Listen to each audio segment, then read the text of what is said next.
It was a chilly November afternoon in 1971 at Portland International Airport. The air was crisp, and a light fog hung over the tarmac, adding to the sense of mystery that would soon unfold. Among the hustle and bustle of holiday travelers, families reuniting, and people rushing to catch their flights, a man using the name B.Cooper approached the Northwest Orient Airlines ticket counter. He moved with a purpose, yet blended seamlessly into the crowd. He was unremarkable in appearance, the kind of person you wouldn't give a second glance to, described by witnesses as a man in his mid-40s with a calm demeanor and an air of confidence. He was wearing a business suit and a black tie, looking every bit the part of a respectable businessman. Cooper purchased a one-way ticket for Flight 305 bound for Seattle, Washington. He paid in cash, a detail that would later become significant. One way to Seattle, please.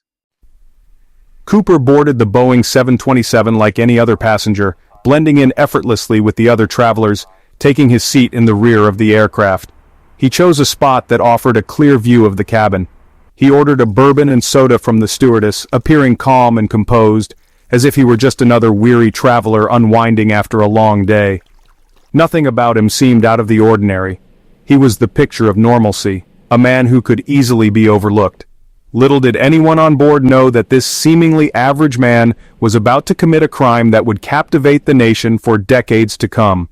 His actions would leave an indelible mark on history, turning an ordinary flight into an extraordinary tale of mystery and intrigue. Shortly after takeoff, Cooper passed a note to Florence Schaffner, one of the flight attendants. She initially thought it was just another routine interaction, perhaps a passenger needing assistance or making a simple request. The note simply read, "I have a bomb." The simplicity of the message was chilling, leaving no room for misunderstanding. I thought it was just another lonely businessman trying to get my attention. It wasn't uncommon for flight attendants to receive notes, but this one was different.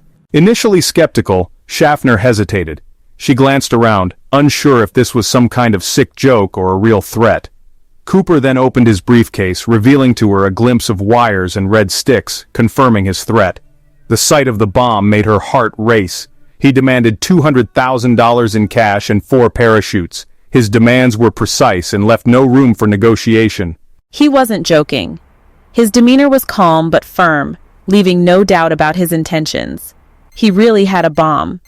The reality of the situation began to sink in for everyone on board. Fear spread through the cabin as the gravity of the situation became clear. Passengers exchanged worried glances, and a tense silence enveloped the plane. Cooper had hijacked the plane. His calm demeanor contrasted sharply with the panic spreading among the passengers. "This is the pilot.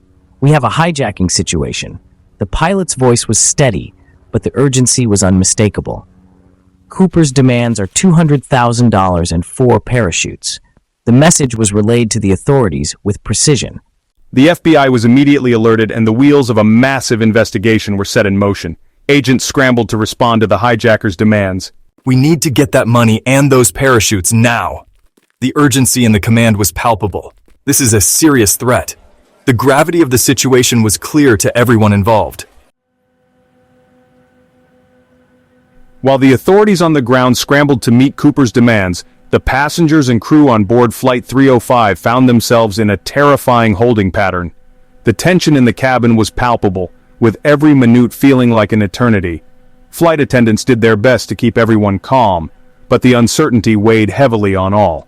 Cooper remained calm but assertive, instructing the pilot to circle the Seattle-Tacoma airport while his demands were met. His demeanor was unnervingly composed, a stark contrast to the anxiety felt by those around him. The pilot, maintaining a professional facade, followed Cooper's instructions meticulously. "We're circling the airport as instructed." Cooper is still calm, but insists on his demands. The view from the window shows the airport below, a constant reminder of the gravity of the situation.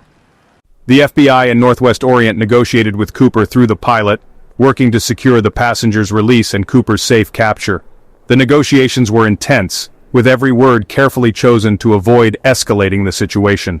The ground staff and agents were under immense pressure to resolve the crisis without any casualties.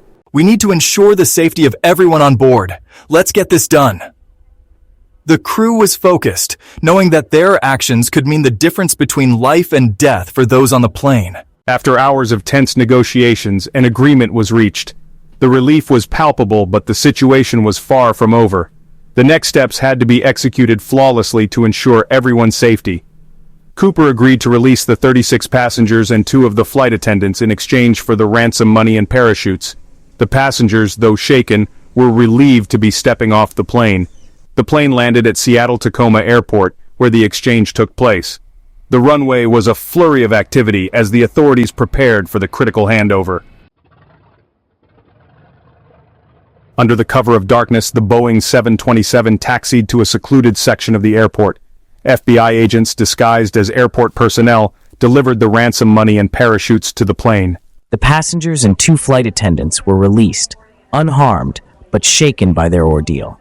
With the passengers safe, the FBI hoped to apprehend Cooper while he refueled the plane. However, Cooper had other plans. He allowed the remaining crew, pilot William Scott, co-pilot William Radczak, and flight attendant Tina Mucklow, to remain on board. Cooper outlined his next set of instructions, demanding to be flown to Mexico City.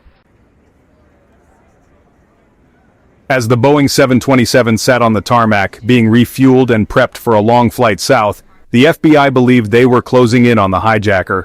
Little did they know B.Cooper was about to execute the most daring part of his plan. With a roar of the engines, the plane took off into the night sky once more. It was around 8 p.m.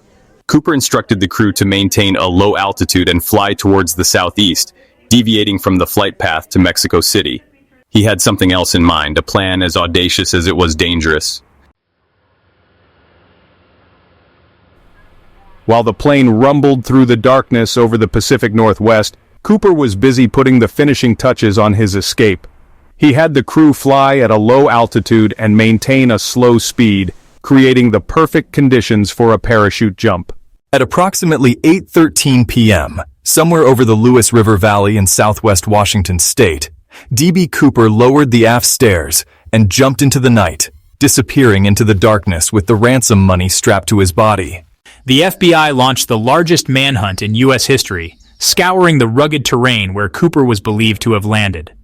Despite years of investigation, combing through forests, dragging rivers, and pursuing countless leads, no conclusive trace of B.Cooper was ever found.